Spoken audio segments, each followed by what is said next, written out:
Gugulat ka sa dalawang to. Nag-share. Diba nilagyan ko na dito na wala na ngayong egg?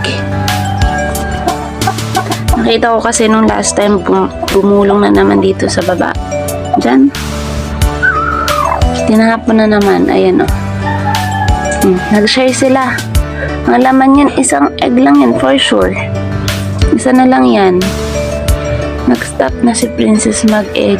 Kasi akala niya, ano na niya, maglilimlim.